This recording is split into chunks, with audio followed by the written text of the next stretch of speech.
Um, how you do it is you work hard. You work hard to be able to understand how to take care of yourself and internalize things in a beautiful way of my four steps of how do I feel, right? I talked about it earlier. Like most of my clients are like, what? You want me to check in with So me? step one is how do I feel? Yes. And just asking yourself, like, Brooke, how do I feel today?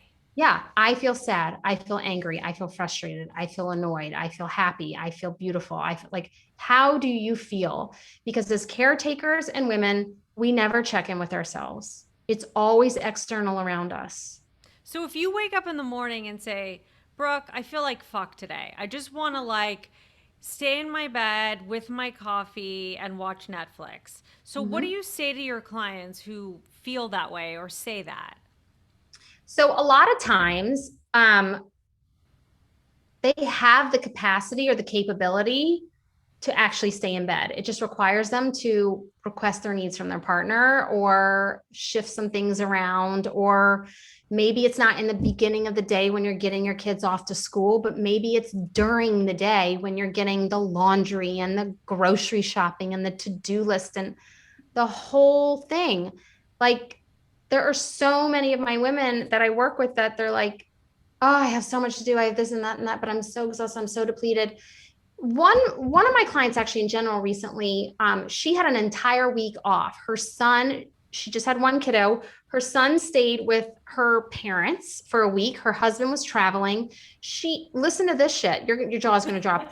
She decided that that week she was going to clean all the baseboards in her house. What? She was going to organize all the closets and literally, like, that list of shit that you like Oh, are I dying know, to but get at this done, point in like my it life, looks I think I would be eating brownies and watching Netflix. exactly Fuck like when people were like exactly decluttering their drawers during the pandemic, I was like, I'm not doing that. no no. So the point is that if you tap in, like, you've been going and going and going for months, and then your kid is on vacation with your parents and your husband's gone, and you stare at the walls and you think, oh shit, I really got to clean the baseboards. Like, how do you feel? Do you feel invigorated and excited and happy to clean that shit? Or do you feel exhausted and you want to lay on a couch with awesome sushi, a glass of wine, and like gluttonous, like, I So don't you're know what. saying it's okay to do those things, in Yes, you have moderation. to. Yes. But It's what not if just you the have vacations, it's but the every single day taking care of But yourself. what if you have a spouse? I mean, my spouse, I have to say, he's a lot of things, but he's pretty cool about me saying, like, hey, I'm like leaving this house for 40 minutes and I'll see you when I see you. But I can't say that all spouses are. You're not. So, how do you say to your spouse, hey, I'm not cleaning the baseboards while you're gone and our kid's gone. I'm actually doing what I want to do. And how do you do that without feeling guilty and without feeling like the worst wife and mother ever? You have to take responsibility. Did your spouse say, "Yo, while you're home alone for the week, I expect all those baseboards to be clean. I expect all those closets to be like." Did your spouse tell you that? No. So I use this example a lot. I posted something, gosh, I don't know, maybe 2 years ago at this point, where I posted something that hit so many nerves with so many of my followers.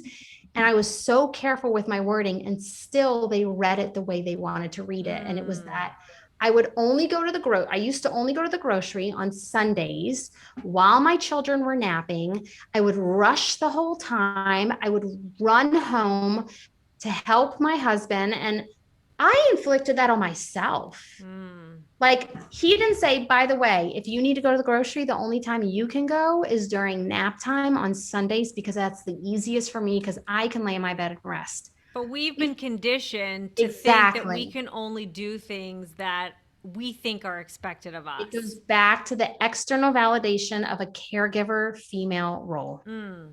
Okay. Yep. So your step number one is awareness, recognizing how do I feel? How do I feel today? Do I want to scream in a pillow? Do Yep. I feel like running outside? How does movement, I know exercise is a really big thing for you. How Mm-hmm. does movement fit into sort of the ideal day of trying to reduce burnout? Sure. So the first step is how do you feel? And that's the first part is really the emotion behind it. The second Okay. part is where do you feel it coming up in your body? Are your shoulders raised? Do you feel like cringing in your stomach that may feel like you want to go possibly eat when you're not even hungry, aka emotional eating? Are you Oh in God, your I know that jaw? one. Are you right? Like, where are you feeling the tension in your body from that feeling? And then you ask the third thing is, what do I need? So let's say you're feeling exhausted. Do you need to go to a HIIT class? Probably not.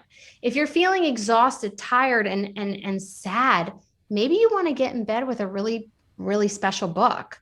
Or you're feeling like you need some movement and you're just feeling icky for the day. Maybe you want yoga. But if you're happy and invigorated or angry or frustrated, maybe you want to go to kickboxing or something like that. And so the idea of movement, children are born with the natural ability to self regulate themselves. Okay. So I'm going to say that again. Children are born with the natural ability to self regulate themselves.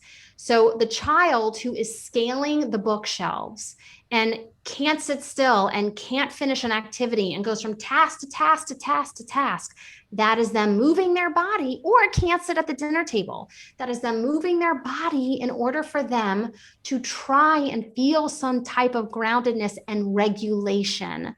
The one who can sit and do a puzzle for hours or read a book for hours, they may not need that. But what we do in this society is, because it's so black and white, we sit, we attend the social norms of eating at a dinner table and conversing, sitting at a desk during school, regurgitating information that has been given to them. It is literally your sensory system and the ability to self-regulate yourself is fucking stripped away based on control, structure, and stability. It's